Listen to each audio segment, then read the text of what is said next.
In this video, I will show you how to convert array to text in Excel.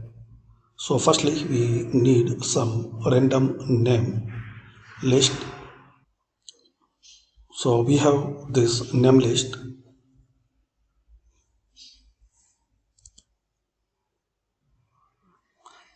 and similarly you can do this setting with numbers.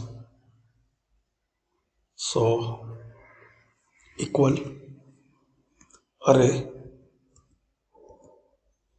double click on array to text and select the range. Then press enter. So we can see this is the names with comma. Same we can apply this number list equal array.